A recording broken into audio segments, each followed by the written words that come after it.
राम राम। आप देख रहे हैं प्रदेश का नंबर 1 और सबसे भरोसेमंद news channel India news Haryana और मैं हूं आपके साथ आयुष। हरियाणा विधानसभा के बजट सत्र की कार्यवाही अब अनिश्चितकाल के लिए स्थगित हो गई और 12 दिनों तक चली इस कार्यवाही में विकास, कर्ज, किसान, महिला, बेरोजगारी समेत कई ऐसे मुद्दे हैं जिनकी गूंज सुनाई दी। सीएम सैनी बतौर वित्त मंत्री 17 मार्च को 2,05,017 करोड़ रुपए का बजट पेश किया, जिसमें जहां सत्ता पक्ष ने इसको विकास का बजट बताया तो विपक्ष ने इस पर सवाल भी खड़े किए।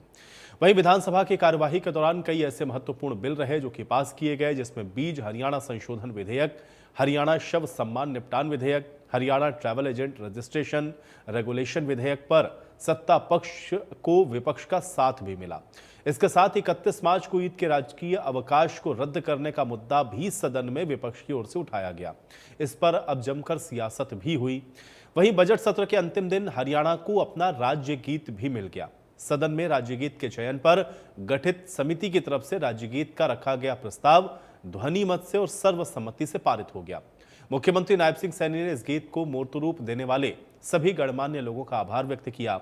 आज हम इसी मुद्दे पर चर्चा करेंगे, लेकिन उसके पहले बड़ी बहस के कुछ सवाल हैं। सवाल यह है कि 12 दिन तक चली इस कार्यवाही में क्या खास रहा है, विपक्ष को इस बार का यह बजट सत्र कितना भाया है, और सवाल यह भी है कि ईद की छुट्टी पर जो सियासत हो रही है उसके मायने क्या है। इतिहास का शायद ये सबसे लंबा बजट सत्र रहा जो 12 दिन तक चला। इसमें कुल 13 सीटिंग हुई, जिनमें लगभग 60 घंटे सकारात्मक चर्चा हुई। मैंने 17 मार्च को वित्त मंत्री के रूप में अपना पहला बजट प्रस्तुत किया। बजट प्रस्तावों पर भी 8 घंटे 26 मिनट विचार मंथन हुआ। कुशलता के साथ आपने ये सेशन चलाया और जितने आपने सभी सदस्यों को बोलने का समय दिया वो आज से पहले कभी नहीं हुआ सर। अगर आप जब आपका सचिवालय ये रिकॉर्ड निकालेगा कि कितना कितना समय पक्ष को और विपक्ष को दिया गया, तो वो भी सर एक रिकॉर्ड होगा। और इस सत्र में मैं ये भी कहना चाहूंगा कि पक्ष और विपक्ष दोनों ने बहुत सार्थक चर्चा की है, बहुत अच्छे ढंग से विषयों को उठाया है और अच्छे ढंग से हर विषय का जवाब भी दिया गया है। इसलिए मैं सभी इस हाउस के सदस्यों का भी धन्यवाद करना चाहूंगा। मैं माननीय मुख्यमंत्री जी का, अध्यक्ष महोदय आपका, मंत्रीगण एवं सभी माननीय विधायकगण साथियों का सबसे पहले मैं इस सत्र के सफलतापूर्वक संचालन के लिए सभी को बधाई देता हूं। और इस विधानसभा सत्र न केवल विधायी दृष्टि से महत्वपूर्ण रहा बल्कि लोकतांत्रिक परंपराओं को सुदृढ़ करने के लिए भी शासक मंच साबित हुआ। बैठने, समझने, सुनने और बोलने के अवसर मिले। हर कार्यकाल में हर सम्मानित अध्यक्ष ने अपने तरीके से इस सदन का संचालन किया। सबने बहुत अच्छा किया, मगर उन सब में सुधार लाकर आपने जो अद्भुत कार्यशैली से सबका मन मोहा है, उसके लिए मैं आपका अभिनंदन करता हूं, स्वागत करता हूं कि आपने सभी सम्मानित सदस्यों को एक नज़र से देख के विधानसभा का संचालन किया। कहा साहब ने, और आपने भी कहा कि जो हम लोग यहाँ पर बोलते हैं हर चीज रिकॉर्ड होती है और इतिहास होता है।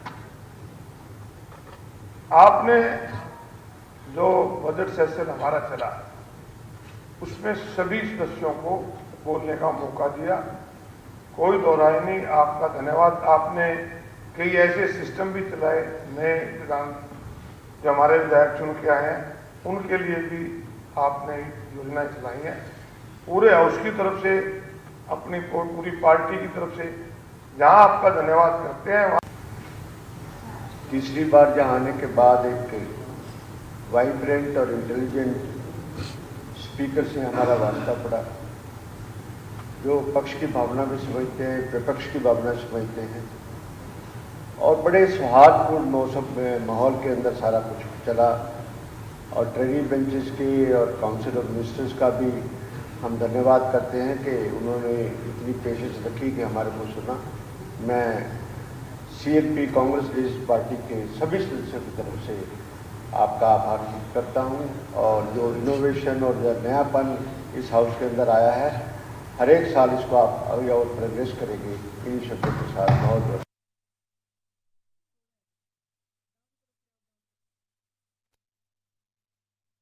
अपनी अपनी बातों को आज रखा। और जब आप सत्र को जब आप ये देख रहे हैं कि अनिश्चित काल के लिए स्थगित किया गया, तो उस दौरान भी अलग अलग बातें आप देख रहे हैं कि यहाँ पर रखी गई। और सदन के अंदर इस बार कई ऐसे महत्वपूर्ण बिल हैं जिनको पास भी किया गया।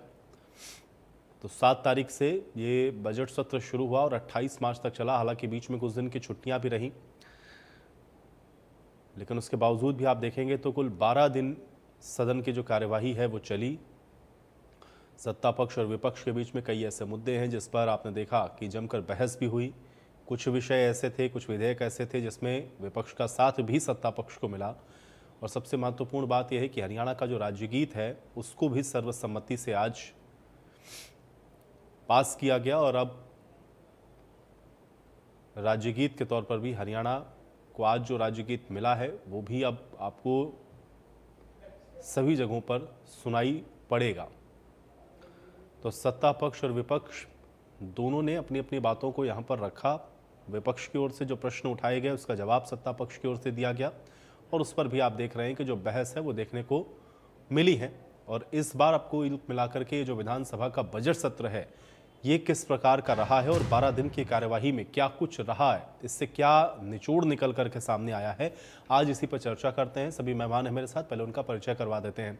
वीरेंद्र चौहान जी हमारे साथ, भारतीय जनता पार्टी के प्रवक्ता हैं। वीरेंद्र चौहान जी बहुत स्वागत है आपका। कमल हांडा जी हमारे साथ, कांग्रेस पार्टी के प्रवक्ता हैं। कमल हांडा जी आपका भी स्वागत है।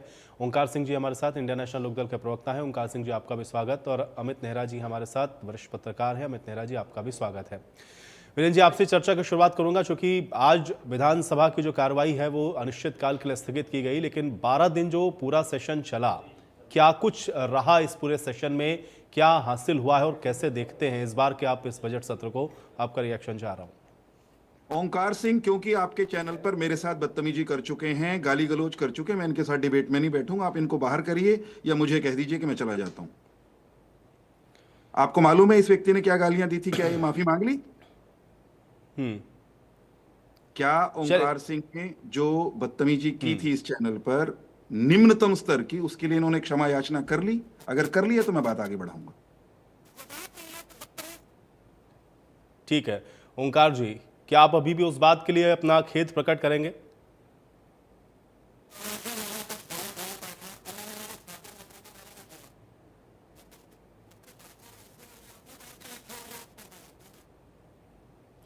चलिए ओंकार जी, आपकी आवाज में तक स्पष्ट नहीं आ रही है। मैं कमल हांडा जी का तब तक रुक करता हूं। ओंकार जी आपकी ऑडियो एक बार स्पष्ट हो जाए। कमल हांडा जी, आप सुन पा रही हैं मुझे? नहीं, कमल हांडा जी की भी आवाज नहीं आ रही। वीरेंद्र जी आपसे शुरुआत करनी पड़ेगी, कैसे देख रहे हैं आप पहले तो ये 12 दिन का जो सत्र चला? देखिए, हरियाणा की विधानसभा का जो ये बजट सत्र था, ये अपने आप में कई मायनों में ऐतिहासिक कह सकते हैं, रचनात्मक कह सकते हैं, उपयोगी कह सकते हैं। बेहतरीन सत्र रहा अनेक मायनों में। सत्र में ऐसा नहीं कि तल्खियां नहीं थी, सत्र में ऐसा भी नहीं कि बहस तीखी नहीं हुई, खींचतान नहीं हुई, सब हुआ। लेकिन उसके बावजूद इसे आप कहेंगे कि ये हरियाणा को आगे बढ़ाने की दिशा में जो हरियाणा की वर्तमान सरकार भारतीय जनता पार्टी की प्रयास कर रही है, उस दिशा में बढ़ाने वाला और उसमें विधायी योगदान देने वाला सत्र रहा है। कई महत्वपूर्ण विधेयक इस सत्र में पारित हुए और हरियाणा की जो प्रगति की गाड़ी है, विकास की गाड़ी है, उसको तीव्रता प्रदान करने वाला जो बजट हरियाणा के मुख्यमंत्री और वित्त मंत्री भी हैं जो कि श्री नायब सैनी जी ने वो प्रस्तुत किया।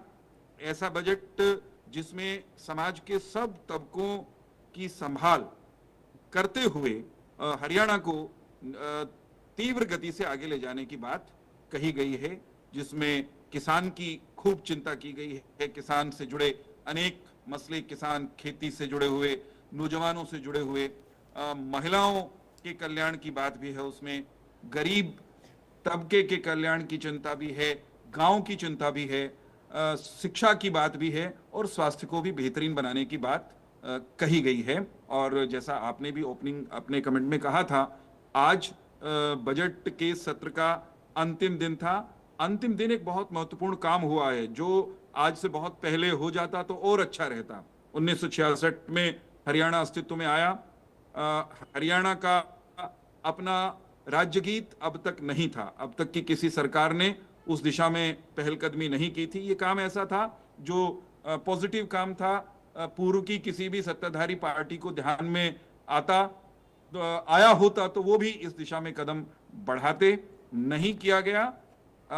हमें गर्व है इस बात का कि भारतीय जनता पार्टी की वर्तमान सरकार के उसकी पहल पर, उसके इनिशिएटिव पर हरियाणा को आज अपना राज्य गीत मिल गया है।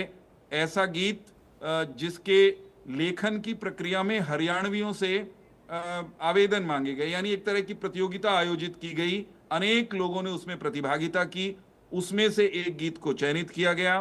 फिर उस गीत को और संतुलित और सुंदर और सबको स्वीकार्य बनाने के लिए विधानसभा में एक कमेटी का गठन किया गया, जिसमें विभिन्न दलों के प्रतिनिधि भी थे और उन्होंने उस गीत को विद्वानों की मदद से और संवारने के बाद अंततोगत्वा विधानसभा के पटल पर रखा।